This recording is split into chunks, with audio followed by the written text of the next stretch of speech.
শ্বশুরবাড়ির লোকেদের জন্য যতই করো বস, মন কিছুতেই পাবে না।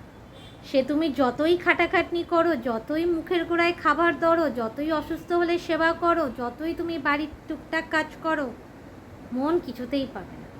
শুনতে হবে কি এমন খাটে, সারাদিন তো বসেই থাকে। তার উপর যদি হাউসওয়াইফ হও তাহলে তো আর কোনো কথাই নেই। হাউসওয়াইফরা আবার কোনো কাজ করে নাকি? হাউসওয়াইফরা তো শুধু বসে থাকে, খায় দায় ঘুমায়, খায় দায় আর মোটা হয় হাউসওয়াইফরা। কিচ্ছু করার নেই, শুনতে তো হবেই।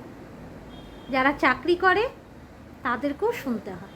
এরকম অনেক ঘর আছে, আমি নিজে শুনেছি, বাড়ির বউরা চাকরি করে, তাদেরকে শুনতে হয়। ও তো সারাদিন বাড়ির বাইরে থাকে, এই তো সন্ধেবেলা ফেরে, কি আর কাজ করে? কোনো কাজই তো করে না। যারা বাইরে চাকরি করে তারাও কোনো কাজ করে না, যারা হাউসওয়াইফ তারাও কোনো কাজ করে না। শ্বশুরবাড়ির লোক হচ্ছে এমন একটা লোক যার জন্য যতই করো মন তুমি কিছুতেই পাবে না। তুমি যদি তোমার বুকের কলিজাটাও উপড়ে দাও না, তাও তুমি মন পাবে না। মিলিয়ে নিও, কিছুতেই মন পাওয়া যাবে না। শুনতে হবে আমাদেরকে, কিছুই করে না, কি করা যাবে? যতদিন না মানসিকতা পরিবর্তন হচ্ছে ততদিন শুনতেই হবে।